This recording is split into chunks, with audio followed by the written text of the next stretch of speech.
Hola, muy pero muy buen día, ¿cómo estás? Soy Carlos Sebane y te estoy dando la bienvenida a este tercer día de camino viviendo las bienaventuranzas desde la gratitud.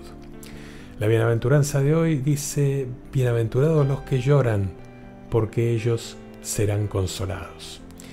Y esta bienaventuranza es una promesa de consuelo para los que lloran, para los afligidos, para los que no la están pasando bien. Y esta promesa a veces puede necesitar un tiempo para su realización y por lo tanto es preciso perseverar en la espera y en la paciencia, porque los tiempos de Dios no siempre son los nuestros, ¿verdad?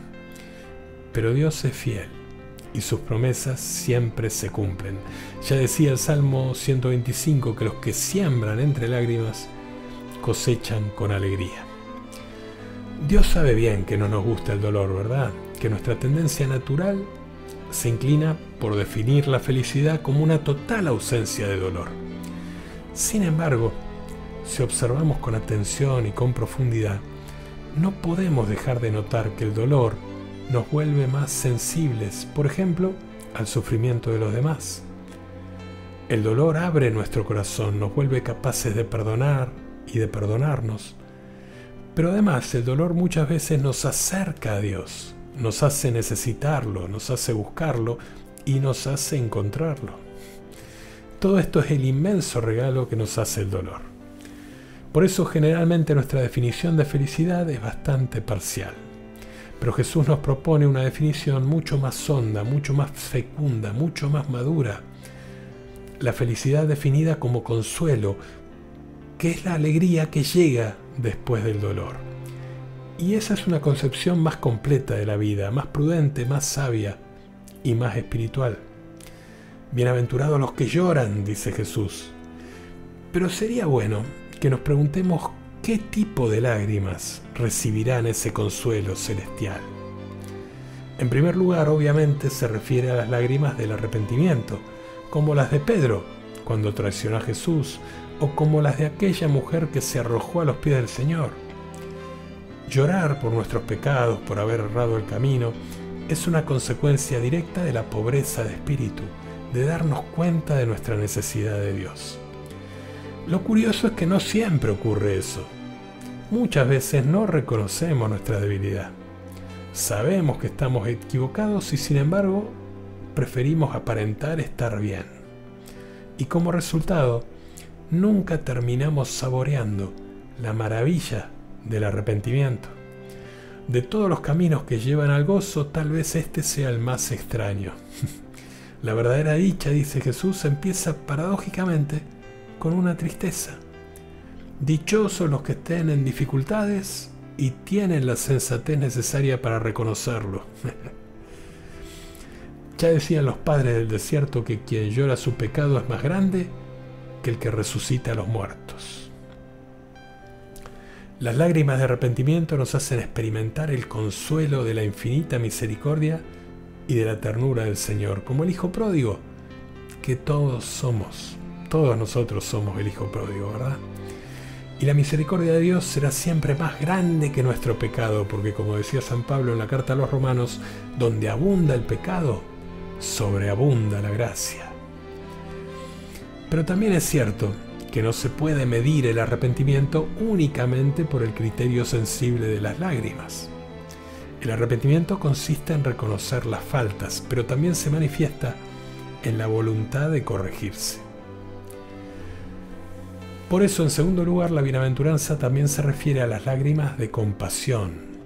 Como San Pablo nos dice, lloren con los que lloran. Sentir compasión por los sufrimientos de los otros, poder ayudarlos de una manera efectiva, concreta, en todo lo que podamos, también siempre será en nosotros una fuente de alegría celestial.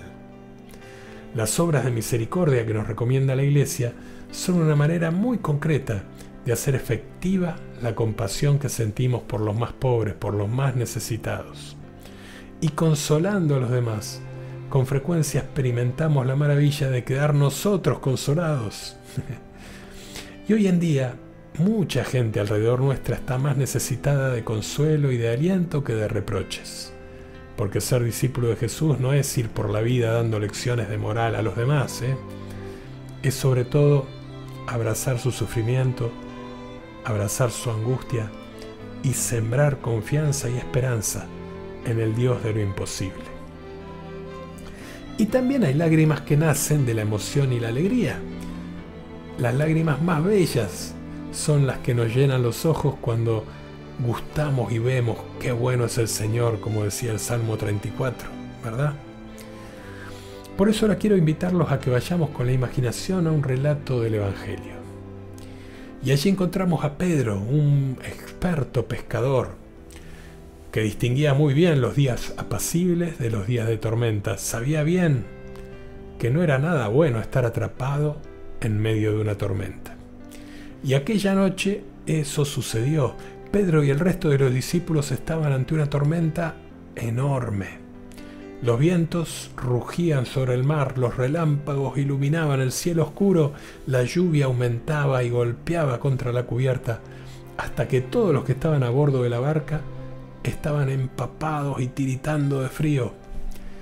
Y esos hombres mojados no parecen ser el ejército que luego va a marchar hasta los confines de la tierra para cambiar el mundo, ¿eh?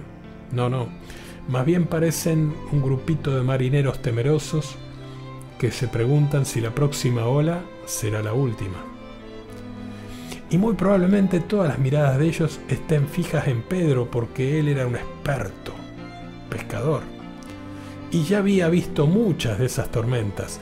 Sabe lo que puede hacer el viento enfurecido, el mar embravecido, y sabe que en estos momentos no hay nada de qué jactarse, que en estos momentos no sirve aparentar saber mucho.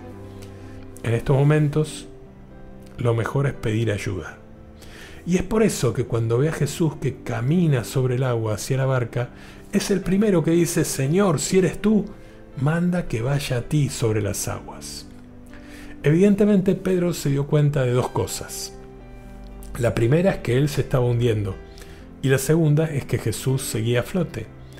Y obviamente no le tomó mucho tiempo decidir dónde prefería estar.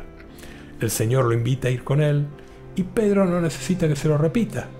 No todos los días se le presenta una oportunidad de caminar sobre el agua, atravesando olas inmensas. Pedro sabe lo que quiere y los primeros pasos van bien, pero luego se olvida de mirar a aquel que lo había llevado hasta ahí y se hunde. ¡Sálvame!, grita Pedro, y una mano atraviesa la lluvia y lo levanta. El mensaje es claro. Mientras creas que podés llevar tus cargas por tu cuenta, no vas a necesitar quien te las lleve. Mientras tu situación no te produzca dolor, no vas a poder recibir consuelo. Pero cuando llores, cuando llegues al punto de sentir pena por tus pecados, cuando reconozcas que no hay otra alternativa que echar sobre Él todas tus cargas, y cuando verdaderamente no haya otro hombre que puedas invocar, entonces sí, Él te va a estar esperando en medio de la tormenta más feroz. No sé si has tenido la bendición de ser mamá o de ser papá. Seguramente, si no lo sos, sos tío o padrino de algún maravilloso niño. Y de ser así, seguramente viviste momentos fantásticos consolando a tus hijos o a tus sobrinos luego de una caída, luego de una frustración, luego de un dolor, ¿verdad? Sabemos por experiencia que son uno de los momentos más hermosos de nuestra vida. Ahora, si sabemos que uno de los privilegios de ser padre es poder consolar a nuestros hijos, ¿por qué nos cuesta tanto permitir que nuestro Padre nos consuele? ¿Por qué se nos ocurre pensar que Él no quiere escuchar ya nuestros problemas? ¿Por qué pensamos que está tan cansado de escuchar siempre las mismas cosas o que está demasiado ocupado para entendernos? ¿Por qué creemos que en su presencia tenemos que hablar de una manera extraña, con un lenguaje que no usamos con nadie más? ¿Por qué no le creemos cuando dice que si nosotros, aún siendo malos, sabemos dar cosas buenas a nuestros hijos, cuánto más no nos dará Él si se lo pedimos? ¿Por qué no permitimos que nuestro Padre haga por nosotros los que estamos más que dispuestos a hacer nosotros por nuestros hijos. Particularmente, debo confesar que aprendí mucho de Dios cuando me convertí en padre. Al ver lo que yo era capaz de hacer por mis hijos, entendí también que hay un padre que siempre está dispuesto a consolarme cuando me lastiman. Comprendí que hay un padre que me va a sostener cuando me sienta mal hasta que me sienta mejor. Comprendí que hay un padre que me va a ayudar hasta que pueda convivir con ese dolor y que tampoco se dormirá si le tengo miedo a la oscuridad. Y para ir finalizando, nos preguntamos, como siempre, ¿cómo podemos vivir, cómo podemos abrazar esta bienaventuranza desde la gratitud? En primer lugar, reconociendo que Dios ayuda a aquellos que no pueden ayudarse a sí mismos y ayuda a quienes tratan de ayudar a otros. Pero en ninguna bienaventuranza se nos dice que ayuda a aquellos que piensan poder ayudarse solos. Por eso recibamos esta bienaventuranza como niños pequeños, que no tienen ninguna duda de que su Padre bueno está siempre cuidándolos.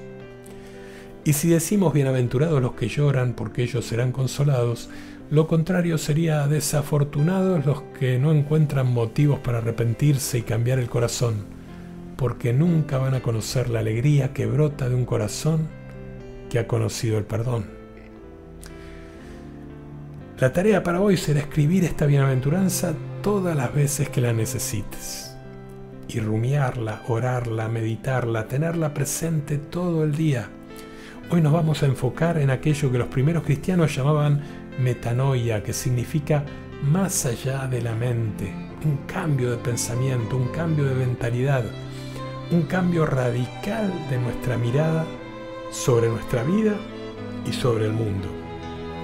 Porque estamos comprobando que, como decía San Pablo, somos nuevas criaturas en Jesús. Hasta mañana. Que Dios te bendiga.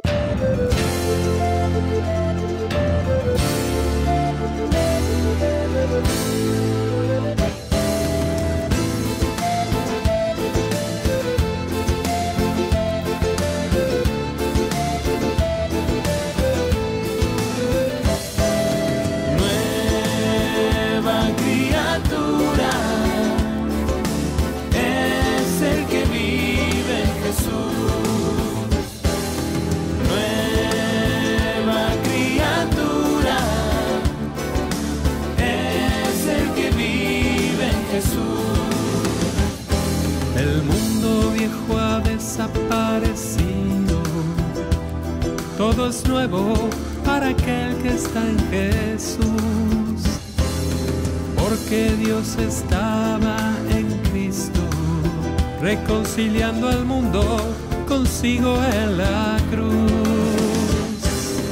Nueva criatura es el que vive en Jesús.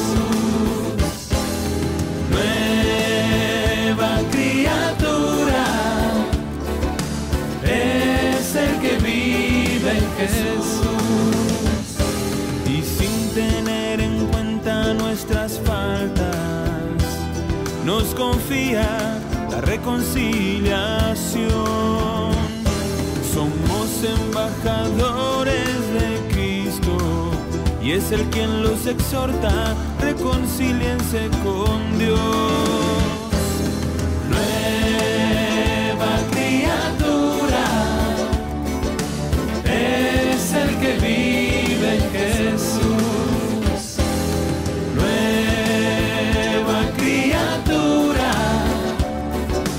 es el que vive en Jesús. Aquel que no conoció pecado, Dios lo hizo pecado para nuestra salvación, para que nosotros seamos justos, y todo esto procede de Dios.